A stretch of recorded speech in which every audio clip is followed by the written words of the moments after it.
So you dropped in prep before you even got started. Yeah. What'd your preparation look like before you showed up? Like PST scores and all that stuff. Yeah, like what were your PST scores? I was great in land PT. I suck at the water. Let me ask you this. Like, I'm big in the psychology of it. Yeah.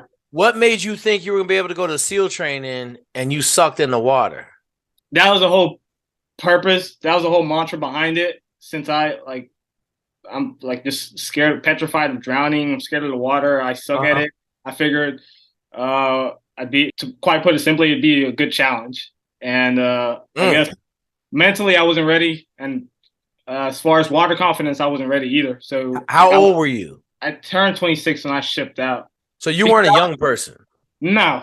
So I was supposed to ship out, I don't know, like 24, 25, but then COVID happened. And then obviously you go to the fleet, right? Right as DC, so a firefighter.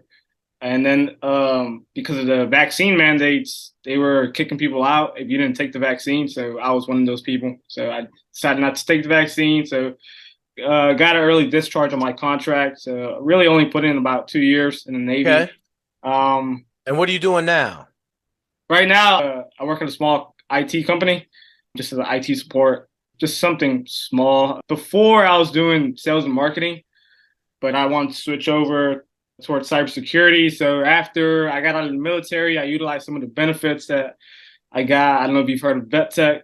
I utilized vet tech to go to some of those coding boot camps, and that's what really kind of launched me towards my career. Okay. So just talk me through what happened. Like you went to boot camp. I think I just focused on my strengths instead of my weaknesses. So that was a mistake. You think you're mentally tough. It's like that old Tyson quote, and everybody has a plan until you get punched in the face. Yep. My scores weren't good enough for an officer billet. My PST scores and my Did you have a degree? Yeah. So I know you're gonna get I know you're gonna get in my ass on that one. Yeah, bro. Like stupid, right? It is stupid. I think anybody who has a degree should go officer. Okay. I think I didn't find the videos until afterwards, or like close to when I was shipping out, and by then it was too late. It wasn't too late. You could still switch. You can still walk away. I know that. You can walk your ass away. People don't know that. So you went to basic, and then you got to prep, and then how long after you got to prep did you quit? So there's like a holding period, and then I think I was never, my head was never in it, because they told me before I shipped out, my SEAL mentor for the I forgot what the Warriors program. Yeah. He told me like, hey, your scores for swimming, they suck. So, you go out like this, you're not gonna make it. Yeah. Which is a fact. And let me ask you this: did you listen to him? Clearly, you didn't, because you still went, right? Yeah. So I knew he was right, but like you said, clearly I didn't listen to him because I didn't work on my weaknesses. Okay. Or the mental game, for that matter. He told me just go diver. Once you go diver, get a buzz contract. But he made it sound very easy, and then I guess I didn't respect the pipeline either as a diver. I got the contract for ND, so Navy diver. Okay. He told me my swim scores were bad for SEAL, but my scores would be good enough for diver. His logic was that I would improve my swim if I go the diver route. Okay.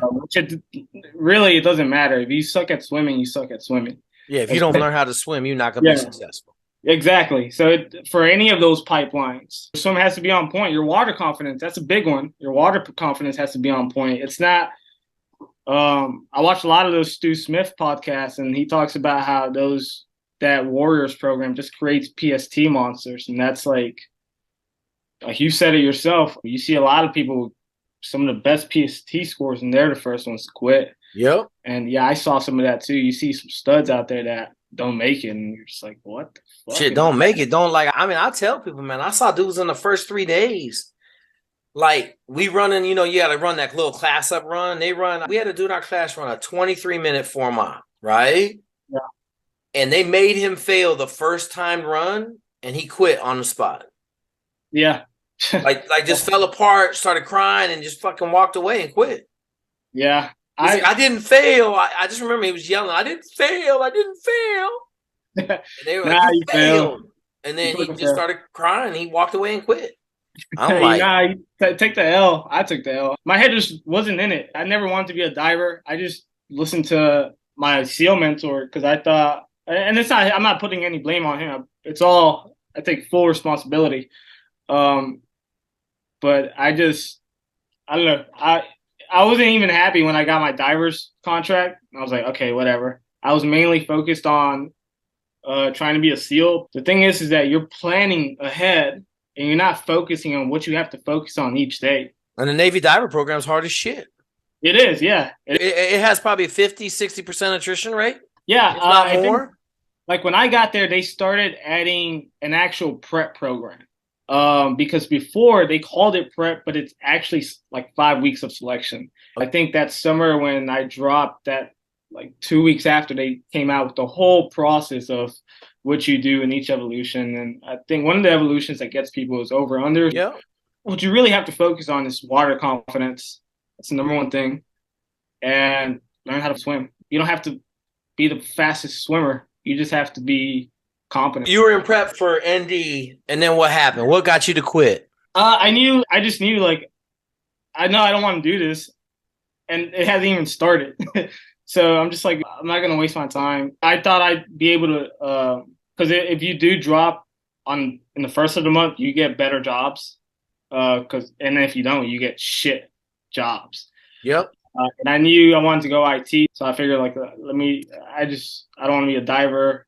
I want to try to switch to IT or CT, what they call it, which is also a hard school too. There's a high attrition rate there. Hard school, another high attrition rate. Yeah, almost like nukes. But I crapped out and I got in DC. I just became a firefighter on the ship. Yep. How and so you were on the ship for 2 years and then COVID, or a year and a half and COVID hit? No, I was on the ship after when COVID was dying down. So when I got out of boot camp, that's when they started letting people out of base at Great Lakes. Okay. While I was in boot camp, people were still like locked in base. They couldn't go. So when I got out, I was able to like see Chicago and stuff like that. Gotcha. So you basically just pulled the plug before you even got started and said, I'm gonna go do something else. Yeah, and I don't have any regrets. I haven't lost any sleep over it. I'm not embarrassed to tell the story. The point is, you have to know. I did end up evidently wasting a ton of time in this whole process. When honestly, if I could have been a lot more. Yeah, you ain't do the other 4 years if you were listening. Exactly. I mean, I would have made the best out of it. I felt like I was so obsessed with the title that if I would have gone like the Ranger route, I think I would have been okay because, like I said, I was. It's all land, brother. All right, what do you got for me? What questions you got? I know you did wrestling back in the day. Do you have any routines or programs for wrestling? The only thing that I've ever done that's helped wrestling was swimming. Okay, that makes sense. That's the only thing. You can't fucking swim, so. Because here's the deal, wrestling is all push-pull. Your whole body, every muscle in your body is engaged the whole time you're wrestling, right? Yeah. And swimming is the only thing I've ever done that has mitigated some of the pain of the first month of wrestling practice. Yeah, I don't have shit, bro. I tell you, I like the kettlebells. I ain't been working out a whole bunch. But like the kettlebell is a full body exchange. I know a lot of wrestlers now are doing functional patterns.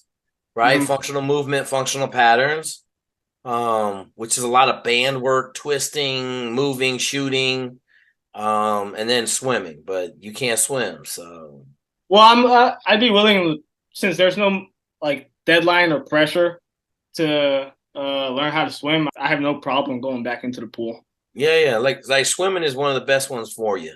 Yeah. I mean, that's the only one that I found that I went. So I was working wrestling camps all through the 2000s, and I would swim. I was swimming a lot, and if I swam a lot before I went to wrestling camp, it was a lot better than if I just showed up at wrestling camp like the first year.